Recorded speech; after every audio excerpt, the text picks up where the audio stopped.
Querido Jesus, lerei agora as páginas da tua vida, que elas me levem a te amar cada vez mais e que tuas palavras firam o meu coração e me levem a mudar de vida. O evangelho de hoje é o evangelho de São Marcos, capítulo 1, versículos 29 a 39. Naquele tempo, Jesus saiu da sinagoga e foi com Tiago e João para a casa de Simão e André. A sogra de Simão estava de cama com febre e eles logo o contaram a Jesus. E ele se aproximou, segurou sua mão e ajudou-a a levantar-se. Então a febre desapareceu e ela começou a servi-los. À tarde, depois do pôr do sol, levaram a Jesus todos os doentes e os possuídos pelo demônio. A cidade inteira se reuniu em frente da casa. Jesus curou muitas pessoas de diversas doenças e expulsou muitos demônios. E não deixava que os demônios falassem, pois sabiam quem ele era. De madrugada, quando ainda estava escuro, Jesus se levantou e foi rezar no lugar deserto. Simão e seus companheiros foram à procura de Jesus. Quando o encontraram, disseram: "Todos estão te procurando." Jesus respondeu: "Vamos a outros lugares, às aldeias da redondeza. Devo pregar também ali, pois foi para isso que eu vim." E andava por toda a Galileia, pregando em suas sinagogas e expulsando os demônios. Palavra da salvação. Glória a vós, Senhor. Vamos olhar para Jesus. Se ontem nós víamos o poder de Deus sobre o demônio e o espírito do mal, hoje vemos o poder de Deus sobre o corpo físico, curando todo tipo de doenças. Vemos assim como Deus pode tudo. Deus é o Senhor absoluto de toda a criação.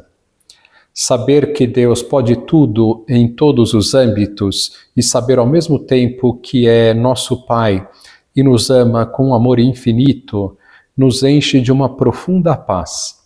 No entanto, não vemos as pessoas viverem imersas numa profunda paz. Muitas pessoas parecem um passarinho isolado e trêmulo no meio de uma enorme tempestade. Tudo lhes causa temor, tudo lhes tira a paz. A este respeito, pode nos ajudar a experiência vivida por Dom Rafael Liano, bispo falecido de Nova Friburgo. No seu livro, que recomendo a todos, Deus é Vosso Pai, ele começa descrevendo esta cena. "Não temais, sou eu, diz o Senhor aos discípulos atemorizados." E a mensagem da encarnação começa precisamente com estas palavras: "Não tenhas medo, Maria." O Senhor nos incita à paz e à serenidade, insistindo: "Não vos preocupeis." Nós, contudo, damos a impressão de vivermos habitualmente atemorizados e preocupados. Preocupados ou amedrontados por algo que pode nos acontecer, por algo que parece estar escondido em nosso coração em forma de presságio.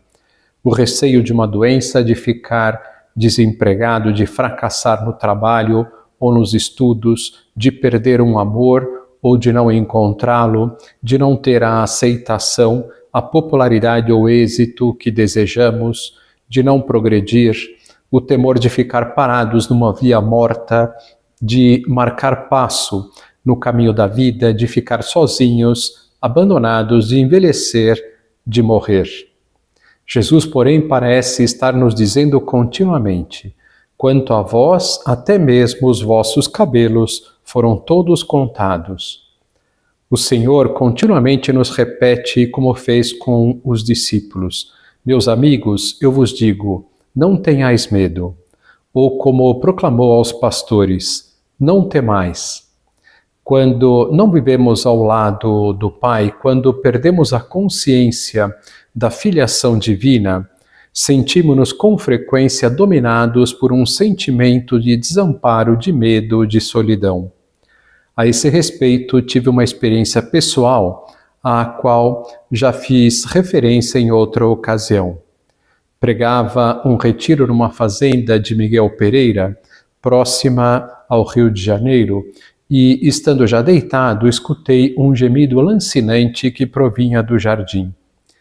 Procurei cobrir-me bem com o cobertor, para não ouvi-lo e poder dormir, mas não conseguia. Era um lamento agudo, persistente.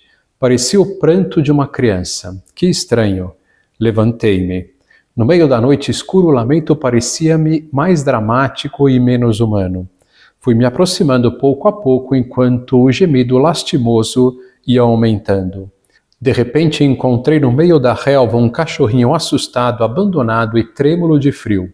Então dei-me conta de que a cadela da fazenda, a baronesa, como a chamavam, acabava de ter seus filhotes. Recolhi entre as minhas mãos um deles e o coloquei à altura de meu rosto. Continuava gemendo e, com seus pequenos olhos, parecia me perguntar: "Quem é você?" E eu lhe respondi: "Sou seu amigo, não se preocupe, que vou levá-lo à sua mãe."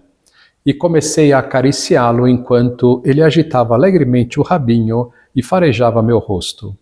Começou a lamber-me uma e outra vez. Confesso que fiquei encantado. Comecei a sentir uma ternura que poderia chamar de paterna. A solidão, o abandono e a fragilidade dessa criaturinha, na escuridão e no frio da noite, fazia-me sentir verdadeiramente enternecido.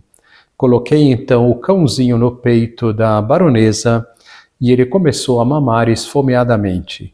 Poucos minutos depois estava dormindo tranquilamente debaixo do olhar protetor de sua mãe. Já deitado novamente, invadiu-me uma profunda emoção e pensei: se eu, que não tenho nada a ver com esse animalzinho, senti uma ternura tão grande diante de sua tristeza e de seu abandono, quanto mais sentirá por mim no meio dos meus gemidos o Pai que me criou, que me escolheu para si antes de criar o mundo e que me amou a ponto de entregar seu filho para morrer por mim numa cruz. Foi então que, pela primeira vez de modo espontâneo, comecei a clamar: Abá, Abá, papai, papai, papai. E não conseguia parar. Foi sem dúvida o Espírito Santo. Agora, quando me sinto só, recordo-me de um pobre cachorrinho gemendo no meio da noite e, como por reflexo condicionado, vêm-me aos lábios estas palavras: papai, papai, papai. Que lição nós podemos tirar destas considerações? Deus é nosso Pai, Deus pode tudo. Estas duas verdades devem encher de paz o nosso coração. Se ainda não temos a paz profunda, é porque estas verdades ainda não penetraram a fundo no nosso coração. Meditemos mais nestas verdades até que elas se tornem carne da nossa carne. Agora vos dou a bênção para este dia. A bênção de Deus Todo-Poderoso, Pai, Filho e Espírito Santo, esteja sempre convosco e permaneça para sempre. Amém.